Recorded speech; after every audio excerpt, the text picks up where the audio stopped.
Hello दोस्तों, आज हम बात करेंगे एक ऐसे टॉपिक पर जो कि इंडिया में बेहद कंट्रोवर्शियल है। इस टॉपिक को लेकर इंडिया में बहुत सारी चर्चाएं हैं, तर्क वितर्क हैं, वाद विवाद हैं, लेकिन सबसे ज्यादा है गलत फहमियां। अक्सर इंडिया में लोगों को ये लगता है कि सेकुलरिज्म का जो आइडिया है वो वेस्ट से आया है, पर क्या ये बात पूरी तरीके से सच है या फिर इसके पीछे कुछ और ही कहानी है? क्या इंडियन सेकुलरिज्म पर यहाँ के ट्रेडिशन, यहाँ के कल्चर, यहाँ की जो परंपराएं हैं, एंशिएंट इंडिया का जो कल्चर है, उसका असर है? तो आज के इस वीडियो में हम इसी आइडिया को एक्सप्लोर करेंगे, इसके फिलोसॉफिकल एस्पेक्ट से लेकर इसके पॉलिटिकल यूज तक, जहां हम समझेंगे कि मॉडर्न सेकुलरिज्म का आइडिया आखिर कैसे और कहां डेवलप हुआ, इसके पीछे फिलोसॉफिकल बैकग्राउंड आखिर क्या है, कौन कौन से फिलोसफर्स का इस आइडिया के डेवलपमेंट में योगदान रहा है, इंडिया का सेकुलरिज्म वेस्टर्न सेकुलरिज्म से कैसे अलग है, जिसकी जड़ें एंशिएंट इंडिया में छिपी हुई हैं, और मॉडर्न फॉर्म में पंडित नेहरू का क्या रोल है इस आइडिया के पीछे, क्यों पंडित नेहरू ने इस आइडिया का मजबूती से इस्तेमाल किया कम्युनल पॉलिटिक्स के अगेंस्ट, और अल्टीमेटली हम ये समझेंगे कैसे इस सेकुलरिज्म के आइडिया को मॉडर्न टाइम में, मॉडर्न पॉलिटिक्स में पॉलिटिकल टूल की तरह यूज किया जा रहा है। इन सारी चीजों को अच्छे से समझने के लिए हमें सबसे पहले ये समझना होगा कि आखिर मॉडर्न टाइम में सेकुलरिज्म का जो कंसेप्ट इंडिया में है, उसका फॉर्म, उसका कॉन्स्टिट्यूशनल एस्पेक्ट क्या है। तो आप लोगों को पता होगा कि 1976 यानी इमरजेंसी का दौर, और इसी इमरजेंसी के दौर में आता है 42वां संविधान संशोधन अधिनियम, और इस अधिनियम के द्वारा इंडियन कॉन्स्टिट्यूशन के प्रीएम्बल में 3 वर्ड्स ऐड किए जाते हैं: सोशलिज्म, सेक्युलर और इंटीग्रिटी। अब इस अमेंडमेंट को लेकर दो तरह की डिबेट्स इंडिया में चली आ रही है। पहली डिबेट जो ये कहती है कि 42वां संविधान संशोधन अधिनियम चूंकि इमरजेंसी के दौर में आया था, इसलिए ये अनकॉन्स्टिट्यूशनल है, और दूसरी डिबेट ये है कि मूल संविधान में सेक्युलर वर्ड नहीं था, इसे फोर्सफुली कॉन्स्टिट्यूशन में ऐड किया गया है। तो चलिए समझते हैं कि दोनों डिबेट्स के आर्ग्यूमेंट्स क्या हैं। जो लोग ये मानते हैं कि 42वां संविधान संशोधन अधिनियम इमरजेंसी के दौर में आया था, इसलिए वो अनकॉन्स्टिट्यूशनल है, तो उसके अगेंस्ट पहली आर्ग्यूमेंट ये है कि 42वां संविधान संशोधन अधिनियम इमरजेंसी के दौर में आया था, ये फैक्ट है। कॉन्स्टिट्यूशन का आर्टिकल 368 पार्लियामेंट को ये पावर देता है कि पार्लियामेंट कॉन्स्टिट्यूशनल अमेंडमेंट कर सकता है, और 1976 में जब 42वां संविधान संशोधन अधिनियम आया तो इसी आर्टिकल का यूज पार्लियामेंट ने किया था और बाकायदा पूरी प्रोसीजर को फॉलो किया गया था। दूसरा आर्ग्यूमेंट ये है, भारत के संविधान को इंटरप्रेट करने की पावर सुप्रीम कोर्ट के पास है, जिसमें वो ये देखता है कि पार्लियामेंट के द्वारा बनाया गया नियम क्या संविधान के सम्मत है या नहीं, और इसी पावर का यूज करके सुप्रीम कोर्ट ने कॉन्स्टिट्यूशन के बेसिक स्ट्रक्चर का कंसेप्ट दिया था, और सुप्रीम कोर्ट ने ये कहा था कि पार्लियामेंट कॉन्स्टिट्यूशन के किसी भी पार्ट को अमेंड कर सकता है, बस उसके बेसिक स्ट्रक्चर से छेड़छाड़ नहीं कर सकता। यानी पार्लियामेंट के पास कॉन्स्टिट्यूशनल अमेंडमेंट की पूरी पावर है, including fundamental rights, but parliament कभी भी कॉन्स्टिट्यूशन के बेसिक स्ट्रक्चर से छेड़छाड़ नहीं कर सकता। और इसी आधार पर सुप्रीम कोर्ट ने आगे जाकर ये माना कि सेक्युलरिज्म जो है या सेक्युलर वर्ड जो है वो कॉन्स्टिट्यूशन के बेसिक स्ट्रक्चर का पार्ट है। तीसरा आर्गुमेंट ये है कि सेक्युलरिज्म का आइडिया इंडिया में नया नहीं है या संविधान में ये नया नहीं है, इसे अलग से फोर्सफुली ऐड नहीं किया गया। इसको हम आगे समझेंगे। फोर्थ एंड लास्ट आर्गुमेंट ये है, कांग्रेस पार्टी सत्ता से बाहर होती है और विपक्षी दलों के द्वारा नई सरकार बनाई जाती है, जो कि पहली गैर कांग्रेसी सरकार थी भारत में, और वो कॉन्स्टिट्यूशन का 44th अमेंडमेंट लेकर आते हैं, और उसमें 42वें संविधान संशोधन के बहुत सारे क्लॉज को बदला जाता है, लेकिन फिर भी उनके द्वारा भी प्रीएम्बल से सेक्युलर वर्ड को नहीं हटाया गया, जो कि इस बात की तरफ इशारा करती है कि जो सेक्युलर वर्ड है वो कॉन्स्टिट्यूशन की अवधारणा या कॉन्स्टिट्यूशन की फिलॉसफी के आधार पर ही ऐड किया गया था। अब हम बढ़ते हैं दूसरी डिबेट की तरफ, जो ये कहती है मूल संविधान में सेक्युलर वर्ड नहीं था, इसे फोर्सफुली ऐड किया गया। और ये बात फैक्ट है कि मूल संविधान में हमें सेक्युलर वर्ड कहीं दिखाई नहीं देता, लेकिन इसका मतलब ये नहीं है कि संविधान सेक्युलरिज्म के अगेंस्ट था। संविधान के आर्टिकल्स, संविधान के बहुत सारे ऐसे क्लॉज हैं, संविधान की पूरी अवधारणा इस आधार पर है कि इंडिया एक सेक्युलर कंट्री होगा। जब हम फंडामेंटल राइट्स की तरफ देखते हैं तो वहाँ आर्टिकल हमें 14 दिखाई देता है, और आर्टिकल 14 कहता है कि कानून के समक्ष सभी व्यक्ति समान होंगे और कानून का संरक्षण सभी व्यक्तियों को एक समान प्राप्त होगा। यानी कि स्टेट या कानून किसी भी आधार पर भेदभाव नहीं करेगा, चाहे वो धर्म ही क्यों ना हो। आर्टिकल 15 5 ग्राउंड्स देता है, 5 ग्राउंड्स में रिलीजन भी एक ग्राउंड है। आर्टिकल 16 अपॉर्चुनिटीज की बात करता है, और वो कहता है कि स्टेट धार्मिक आधार पर अपॉर्चुनिटीज में भेदभाव नहीं कर सकता। यानी कि इन आर्टिकल्स को देखकर ये बात समझ में आती है कि स्टेट जो है वो धर्म के आधार पर भेदभाव नहीं करेगा। आर्टिकल 25 धार्मिक आजादी की बात करता है। आर्टिकल 26 एक कदम आगे जाकर धार्मिक संस्थानों की आजादी सुनिश्चित करता है।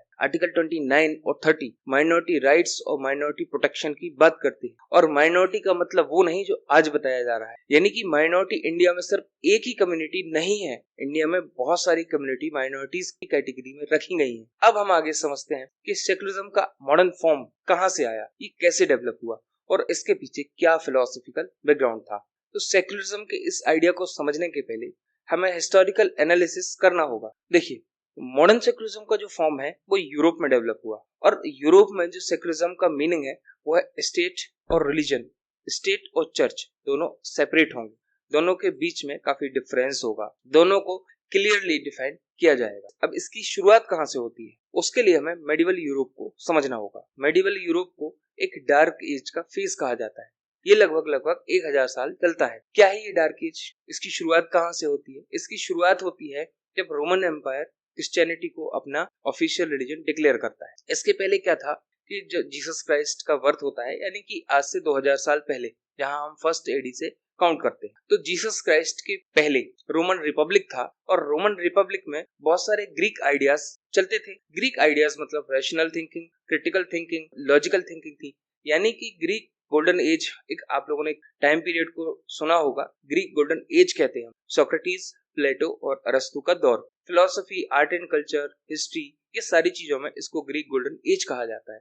और इसी का इम्पैक्ट पूरे रोमन एम्पायर पर हमें दिखाई देता है। अरस्तु के बाद अलग अलग फिलोसफी की अलग अलग ब्रांचेस डेवलप होती हैं, और वो चलती हैं लगभग रोमन एम्पायर के डिक्लाइन तक। ठीक, अब क्या होता है, जो रोमन रिपब्लिक था उसका पतन हो जाता है और रोमन एम्पायर की स्थापना होती है। और रोमन एम्पायर और क्रिश्चियनिटी के बीच में काफी मतभेद चलते हैं, काफी कॉन्ट्रडिक्शन चलते हैं। लेकिन 313 एडी यानी कि जीसस क्राइस्ट के जन्म के 300 साल बाद Roman emperor Constantine the great edict of Milan जारी करता है, और यहाँ से रोमन एम्पायर का ऑफिशियल रिलीजन क्रिश्चियनिटी हो जाता है। अब जैसे ही रोमन एम्पायर क्रिश्चियनिटी को अपना ऑफिशियल रिलीजन डिक्लेयर करता है, चर्च की पावर धीरे धीरे इंक्रीज होने लगती है। और चर्च की पावर इंक्रीज होती है एक तरफ, और रोमन एम्पायर और चर्च के बीच में कन्फ्लिक्ट स्टार्ट होते हैं पावर को लेकर। यानी यहाँ पर हमें पावर स्ट्रगल दिखाई देता है।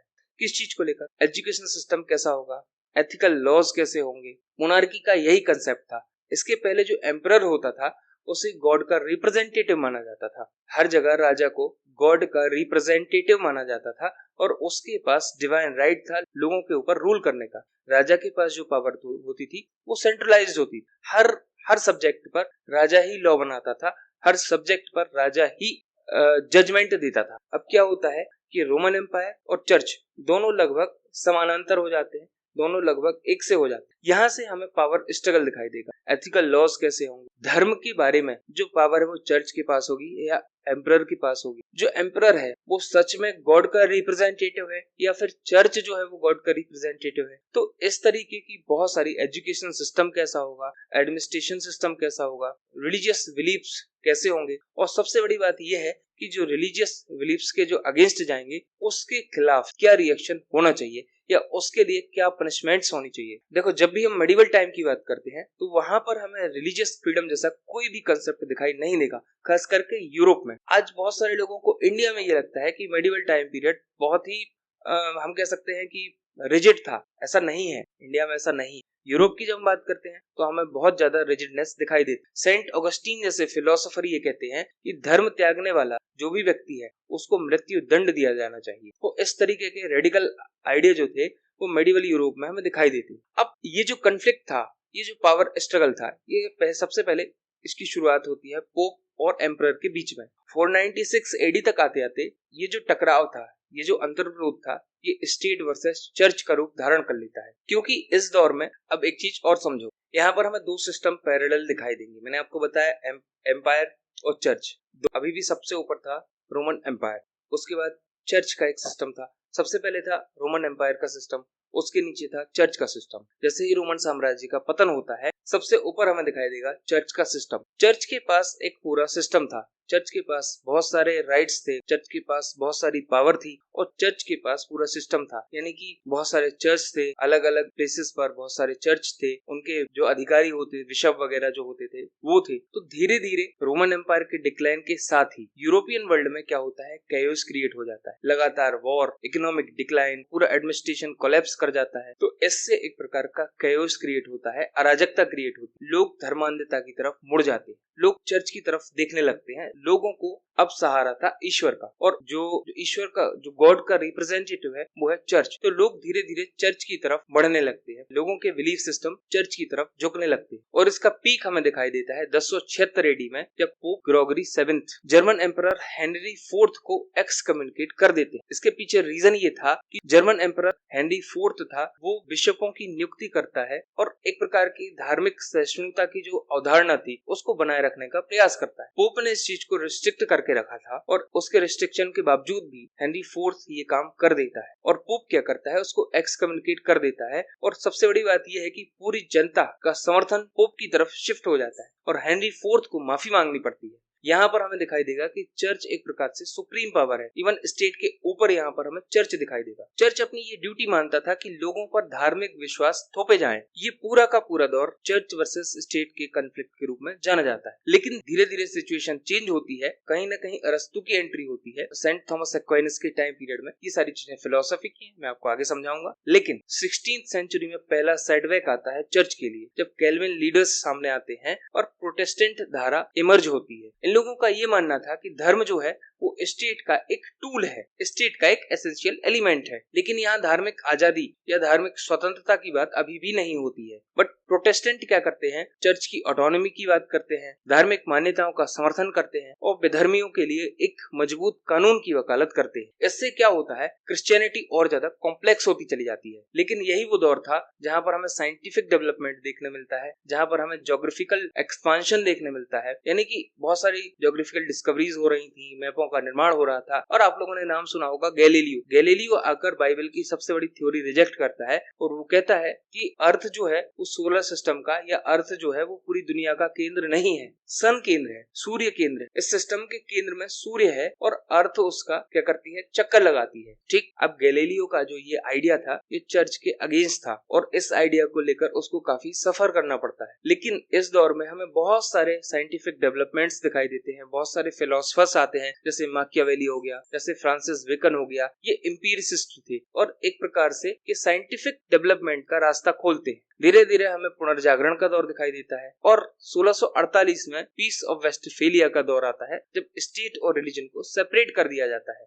हेनरी 8 ने कैथोलिक चर्च से बगावत करके चर्च ऑफ इंग्लैंड की नींव रखी और इस दौर में मॉडर्न फिलोसफी का भी टाइम पीरियड स्टार्ट होता है। रेने डेकार्ट, इसको फादर ऑफ मॉडर्न फिलोसफी कहते हैं। तो इस पूरे दौर में हमें नए नए आइडियाज डेवलप होते हुए दिखाई देंगे, हमें नई नई थ्योरीज सामने आएंगी। ये एक दौर था जो पूरा का पूरा ट्रांजिशन का दौर था, यानी कि जो मेडिवल टाइम पीरियड है उससे वेस्टर्न वर्ल्ड मॉडर्न फेज में जा रहा था और ये ट्रांजिशन का दौर था। इसमें बहुत सारे ऐसे आइडियाज सामने आते हैं, बहुत सारे ऐसे थ्योरीज सामने आती हैं जो कि ऑर्थोडॉक्स परंपरा, धार्मिक रूढ़िवाद, कट्टरता, उसको बदलने का प्रयास करती हैं। यही हमें एक व्यक्ति दिखाई देगा 17th सेंचुरी में, जिसको हम जॉन लॉक कहते हैं। John Locke a letter concerning toleration में रिलीजन को स्टेट से सेपरेट करने का पूरा सिस्टम देते हैं। सबसे पहली बात तो जॉन लॉक टॉलरेशन का आइडिया देते हैं। वो कहते हैं religion is equal to toleration, यानी कि धर्म का रियल मीनिंग जो है सहिष्णुता है और यही आइडिया मॉडर्न सेकुलरिज्म का फाउंडेशन बनता है। जॉन लॉक कहते हैं कि true religion is equal to toleration. आगे जॉन लॉक कहते हैं कि स्टेट का काम है लाइफ, लिबर्टी, फ्रीडम और प्रॉपर्टी को प्रोटेक्ट करना। स्टेट का काम ये नहीं है कि वो धार्मिक विश्वास व्यक्तियों पर थोपे। यानी जॉन लॉक फ्रीडम की बात करते हैं, इंडिविजुअल फ्रीडम की बात करते हैं और यही हमें लिबरल आइडियाज की नींव पड़ती हुई दिखाई देगी, है ना। क्योंकि देखो मॉडर्न लिबरल आइडियाज में ह्यूमनिज्म के बाद जो सबसे इंपॉर्टेंट आइडिया है वो सेकुलरिज्म का आइडिया ही है और ये पहला इंसिडेंट था रिलीजियस फ्रीडम की तरफ वेस्टर्न वर्ल्ड बढ़ता हुआ दिखेगा। जॉन लॉक कहते हैं रिलीजन का मतलब क्या है। रिलीजन यानी सोल, सैल्वेशन, बिलीफ्स, और बिलीफ्स किसी भी व्यक्ति के कंट्रोल नहीं किया जा सकते। यानी कि आज के सिचुएशन में हम देखें तो जैसे मेरा कोई बिलीफ है, आपका कोई बिलीफ है, तो वो आपकी इंडिविजुअल लिबर्टी है, आपकी अंतरात्मा का, आपकी आस्था का मामला है। आप अपनी अप्रोच, आप अपनी सोच, आप अपने बिलीफ्स किसी भी व्यक्ति के ऊपर थोप नहीं सकते। बट मॉडर्न इंडिया में क्या हो रहा है, इसके ऑपोजिट। आप लोग कमेंट करके बताएं। आगे जॉन लॉक कहते हैं स्टेट का काम नहीं है कि वो सोल को प्रोटेक्ट करे, स्टेट का काम ये नहीं है कि आपका धार्मिक विश्वास किस तरीके से चलेगा, आपके जो बिलीफ सिस्टम है वो कैसे काम करेगा। वो कहते हैं बिलीफ तो अंतरात्मा का मामला है, बिलीफ तो आस्था का मामला है जो कि अंदर से आता है। जॉन लॉक कहते हैं कि फोर्स के द्वारा बिलीफ सिस्टम को चेंज नहीं किया जा सकता। चर्च एक वॉलंटरी सोसाइटी है। वॉलंटरी सोसाइटी का मतलब ये है कि किसी भी व्यक्ति के पास ये अधिकार होना चाहिए, फ्रीडम का अधिकार होना चाहिए कि वो चर्च के साथ जुड़ा रहे या चर्च से अपने आप को सेपरेट कर ले। चर्च का ये काम नहीं है, चर्च उस पर डिक्टेट नहीं कर सकती, चर्च उसको कंट्रोल नहीं कर सकती कि नहीं आपको मुझसे जुड़ना ही होगा। ये तो भाई किसी भी व्यक्ति का इंडिविजुअल, किसी भी व्यक्ति का अधिकार है ना कि वो चर्च के साथ जुड़ना चाहे या ना जुड़ना चाहे, वो धर्म को मानना चाहे या ना मानना चाहे। उसकी आस्था है तो माने, नहीं आस्था है तो मत माने। और अल्टीमेटली जॉन लॉक कहते हैं ये जो पूरी कंट्रोवर्सी है ये सिर्फ और सिर्फ पॉलिटिक्स के लिए है, और वो कहते हैं कि रिलीजन को स्टेट से सेपरेट होना चाहिए। हालांकि यहाँ पर इम्पोर्टेंट पॉइंट ये है कि जॉन लॉक ने सेकुलरिज्म शब्द नहीं दिया था, ये 1851 में जॉर्ज जैकब हॉलियोक के द्वारा दिया गया था। अब सवाल ये उठता है कि क्या यही आइडिया इंडिया में सेकुलरिज्म के रूप में हमें दिखाई देता है। इंडिया में हमें कहीं भी रिलीजन वर्सेस स्टेट का कंसेप्ट नहीं दिखाई देता। इंडियन हिस्ट्री में बहुत सारे ऐसे एम्परर आए हैं जो कि एक रिलीजन को फॉलो करते हुए भी दूसरे रिलीजन को कभी नुकसान नहीं पहुंचाते थे। इसमें कुछ एक्सेप्शंस हैं, कुछ अपवाद हैं और हर जगह होते हैं। तो सवाल उठता है कि आखिर इंडिया में सेकुलरिज्म का कंसेप्ट है क्या। इंडिया में वैदिक टाइम से लेकर बुद्धिस्ट टाइम पीरियड तक धर्म का मतलब था नैतिकता। नैतिकता दो तरह की, नैतिकता का मतलब था व्यक्तिगत और दूसरी सामाजिक, यानी आचरण, कर्तव्य, मूल्य, अधिकार, ये सब धर्म के अंतर्गत आते थे। धर्म का किसी भी संप्रदाय के कंटेक्स्ट में कभी यूज नहीं हुआ। इंडिया में धर्म एक विस्तृत अवधारणा है जो कि मल्टीपल डायमेंशंस में काम करती है, जिसका मल्टीपल डायमेंशन में इम्पैक्ट है। तो क्या यही सेकुलरिज्म का आइडिया है? देखो, इंडिया में जो रिलीजन है वो हर मामले में, हर डायमेंशन में, हर एस्पेक्ट्स में जुड़ा हुआ है। व्यक्ति के जन्म से लेकर उसकी मृत्यु तक धर्म उसकी लाइफ का एक इम्पोर्टेंट पार्ट होता है। दूसरी चीज, धर्म का संबंध व्यक्ति से ज्यादा समाज से जुड़ा हुआ है, आर्ट से जुड़ा हुआ है, यहाँ के कल्चर से जुड़ा हुआ है और अल्टीमेटली यहाँ की पॉलिटिक्स को भी धर्म से जोड़ दिया गया है। मॉडर्न टाइम में जब हम वैदिक टाइम पीरियड की बात करते हैं तो वहाँ पर बहुत सारे देवी देवताओं का कंसेप्ट दिखाई देता है और बहुत सारे उनके जो फॉलोअर्स थे, जो ऋषि मुनि थे, जो तपस्वी थे, उन सब की अलग अलग विधियों के द्वारा, अलग अलग परंपराओं के द्वारा उपासना करते थे। तो ये वो दौर था जहाँ पर हमें मत स्वतंत्रता और पंथ निरपेक्षता का विचार दिखाई देगा। और इसके अलावा दूसरी तरफ हम देखते हैं तो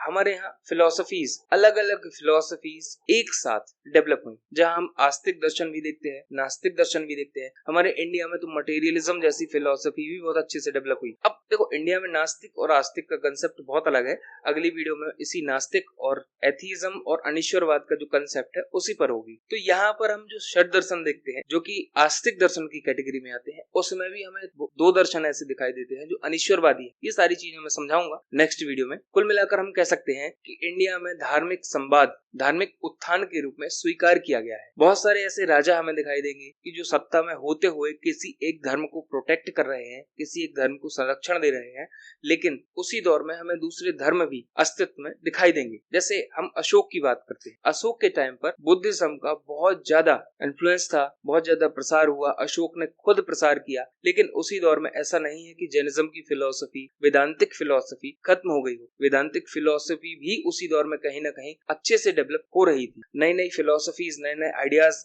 इवॉल्व हो रहे थे। और जब हम देखते हैं तो जैनिज्म में भी हमें दो प्रकार की विचारधाराएं दिखाई देती हैं, श्वेतांबर और दिगंबर। बुद्धिज्म के अंदर भी हमें हीनयान, महायान और उसके बाद बहुत सारे सेक्ट्स दिखाई देते हैं। वेदांतिक रिलीजन में हमें शैव, वैष्णविज्म और शाक्त जैसी परंपराएं दिखाई देती है। तो कुल मिलाकर हम कह सकते हैं कि एक को एग्जिस्टेंस हमें इंडिया में दिखाई देता है और यही को एग्जिस्टेंस की आइडियोलॉजी बनती है मॉडर्न इंडिया के सेकुलरिज्म का फाउंडेशन। पर क्या यही धर्मनिरपेक्षता है? क्या यही सेकुलरिज्म है? सेकुलरिज्म कहता है कि इंडिविजुअल लेवल पर किसी भी व्यक्ति के सार्वजनिक जीवन से धर्म को मुक्त करना और स्टेट के लेवल पर निर्णयों, नियमों और कार्यों में धर्म से मुक्त होना।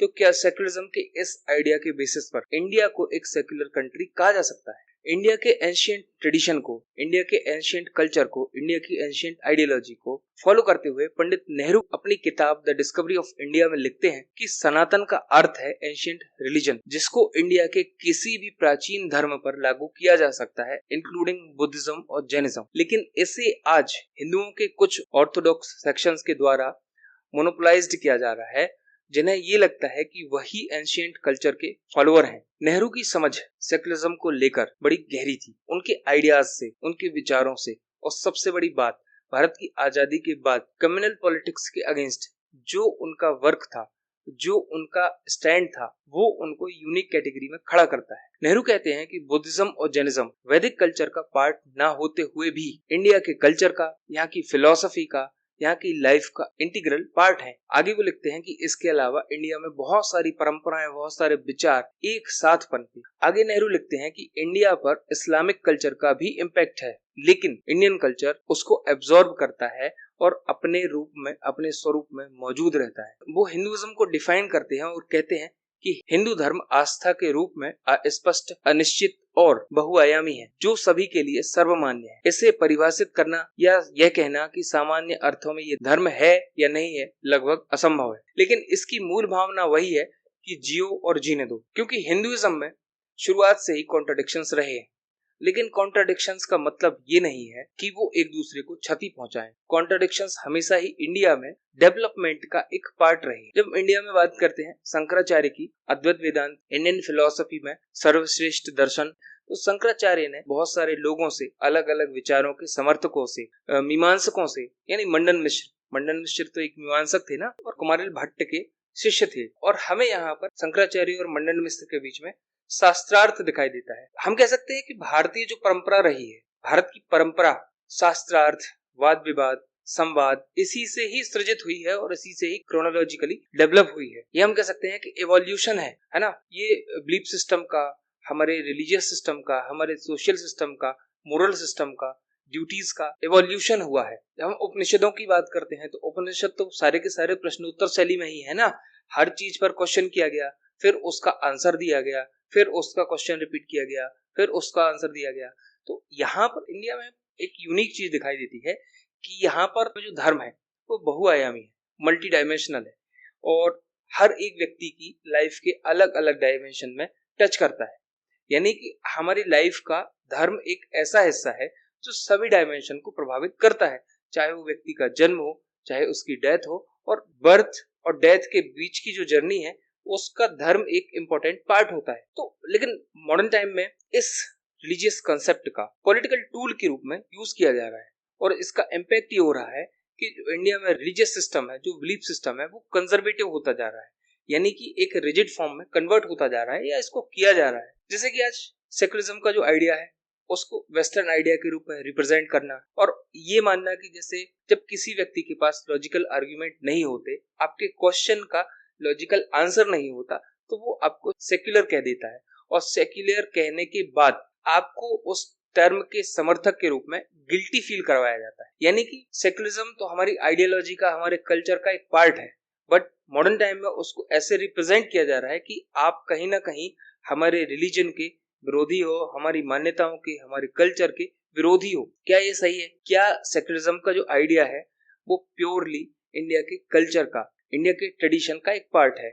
उसको पॉलिटिकल लेबल देना, उसके ऊपर एक पॉलिटिकल लेबल चिपका देना सही है? क्या इससे इंडिया की कोएग्जिस्टेंस की भावना बनी रहेगी?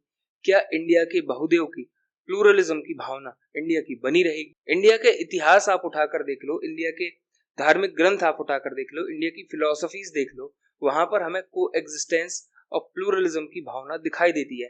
वेदों में खुद जब हम देखते हैं, जब हम वेदों की बात करते हैं, तो वहां पर बहुदेववाद की प्रथा है। जैसे अग्निदेव है, इंद्रदेव है, वायुदेव है, तो इन सारी चीजें भी हमें वेदों में दिखाई देती हैं। हमारे यहाँ कोई रिजिड ऐसी कोई परंपरा रही ही नहीं है कि यही एक धर्म है, यही एक ईश्वर है जिसको आपको समर्थन करना होगा या जिसको आपको मानना होगा। लेकिन इसको पॉलिटिकल टूल के रूप में यूज करना इंडिया के ऊपर, इंडिया के लिए बेहद घातक और बेहद खतरनाक है। मॉडर्न टाइम में हम देख रहे हैं जहाँ आइडेंटिटी क्राइसिस है, जहाँ टॉलरेशन की भावना खत्म हो रही है, जहाँ कोएग्जिस्टेंस को एक प्रकार से इंसल्ट के रूप में देखा जा रहा है, एक डॉगमा के रूप में देखा जा रहा है। क्या ये सही है? आप लोग कमेंट करके जरूर बताएं कि क्या जो इंडिया में चल रहा है, कि सेक्युलरिज्म को जो परिभाषित किया जा रहा है, सेक्युलरिज्म को जो रीडिफाइन करने का प्रयास किया जा रहा है, वो सही है। मिलते हैं हम अगले वीडियो में। Thank you.